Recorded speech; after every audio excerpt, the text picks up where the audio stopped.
Jadi gini, di salah satu desa tua di Jawa Tengah, ada seorang nenek yang tinggal sendirian di sebuah rumah panggung yang kelihatan udah lama banget gak dihuni.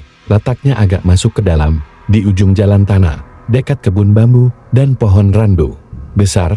Warga sekitar manggil dia nenek lemah habang. Nama aslinya gak banyak yang tahu, tapi konon dulu beliau itu dukun yang cukup disegani.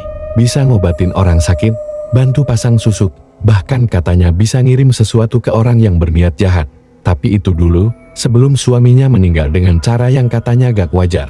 Sejak suaminya ditemukan tewas tergantung di pohon randu belakang rumah, si nenek berubah total.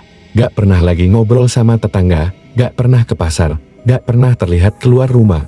Orang-orang bilang, sejak malam kejadian itu, nenek lemah habang mulai melakukan ritual aneh setiap malam Jumat Kliwon. Dari rumahnya suka kedengeran suara kelenengan gamelan, kadang diselingi suara tawa perempuan yang gak lazim.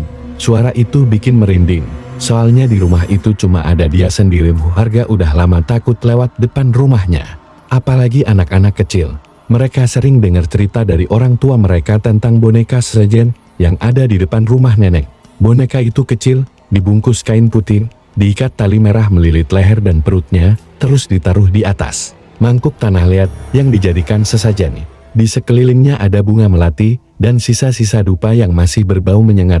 Anehnya, boneka itu gak pernah rusak. Bahkan saat hujan angin sekalipun, dia tetap berdiri tegak di tempat yang sama. Ada cerita dari warga yang pernah lewat depan rumahnya tengah malam. Katanya, boneka itu sempat nengok sendiri. Padahal gak ada angin, gak ada orang.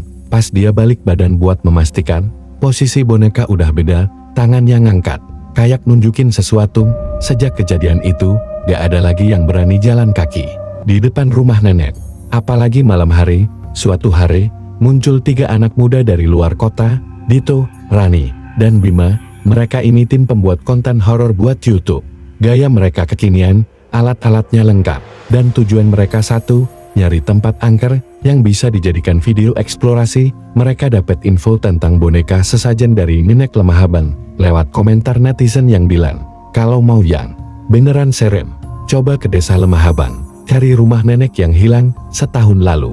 Dito, yang paling berani, langsung semangat, "Wan, ini sih harus kita coba, jarang-jarang ada lokasi urban legend yang belum banyak diekspos." Rani sempat ragu, tapi karena udah jadi bagian tim, dia tetap ikut.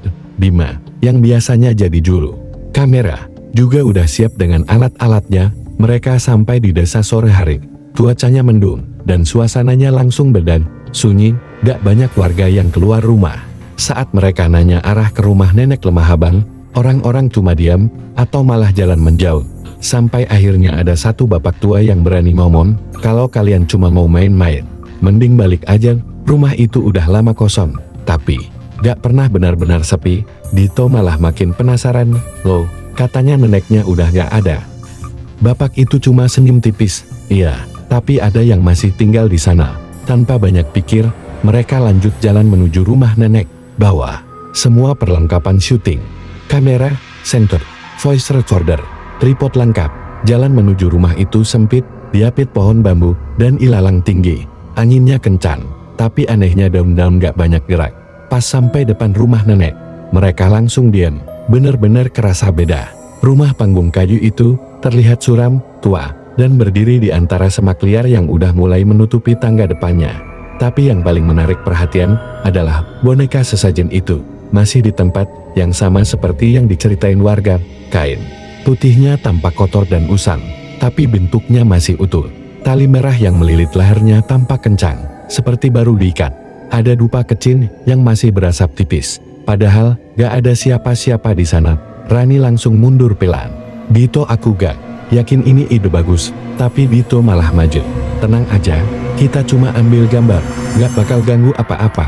Dia pasang tripod, Bima nyalain kamera, dan mulai merekam dari berbagai sudut. Dito buka video dengan gaya ceria.